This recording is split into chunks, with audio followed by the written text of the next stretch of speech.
Hi everyone, this is Josh Culp. We are learning Daf Kuf Yud Dalid of Masechet Bava Kamma, and I just wanted to talk for a few moments about a very famous statement made by Shmuel in this sugya here, which in Hebrew is Dina de Malchuta Dina, or more accurately in Aramaic, which could be translated here as the rule of the kingdom is the rule, or the law of the kingdom is the law, which is often taken by people to mean that Jews are obligated to observe the laws of the kingdom, the nationality in which they are found, which is a possible reading of this.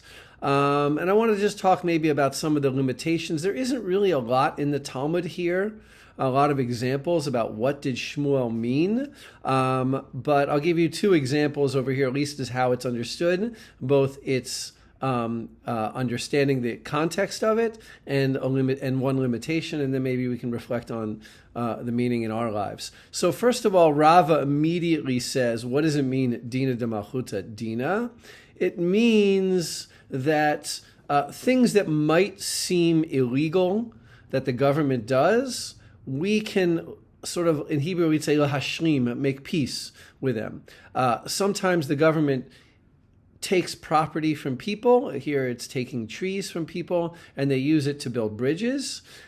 If we were to follow strict Jewish law, we might say that we cannot derive benefit from these bridges because they were expropriated illegally from people, but we have no choice, right? What are you going to do? You have to ride over the bridge, right? You have to take your horse, your donkey, whatever it is you have over the bridge, or by foot over the bridge, and we really don't have any choice. And Shmuel's rule, Dina de Malchuta Dina, justifies that choice. So we find here a very sort of, I would say, a very passive acceptance when there's a government rule that we're really not too keen on. We're not keen on the government illegally expropriating people's property, but we really have no choice but to live with it.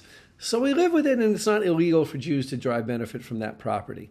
The second statement that Rava makes later on is a little bit of a limitation that if Jews are called to testify, if Jews know testimony and they're not called to testify and they go to testify anyway, and they do so in a way that we would not consider appropriate, well, a Jew who testifies in that situation should be put under excommunication, quite a serious punishment.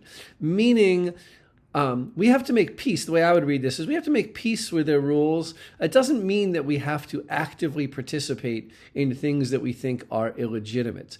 And there's a fine line here, and I really think that this is the deeper meaning of what Shmuel is trying to say, is saying, look, Jews living under foreign rule have to make peace with things that the government does, but that doesn't mean that we have to wholeheartedly endorse every single thing that the government does. And this wouldn't really matter whether it's a democracy or a tyranny or a kingship or any kind of form of government. Dina de Malchuta Dina does not mean that every single rule, as illegitimate as it might be by the foreign government, automatically has the status of being accepted in Jewish law. Taking that to its extension would be horrific. It would mean that if you're in a place where that condones slavery or human trafficking or other human rights abuses, you automatically have to accept them because that's the rule of the government. On the other hand, right, which is absurd and clearly would be a violation of Jewish law and the spirit of Jewish law. On the other hand, there are things in the way that a national government works that we just have to make peace with, and even if we're not crazy about them, we have to accept them. So it's worth thinking about this. I think people sometimes expand this a lot more than it was meant to be in the Talmud. It does not mean that every time there's a violation of the governmental law, you're automatically violating Jewish law. I think that's an overstatement of what it means in the Talmud. And I don't think it means or exculpates us from actively engaging in the justice of the laws of the government in which we find ourselves to be a part of.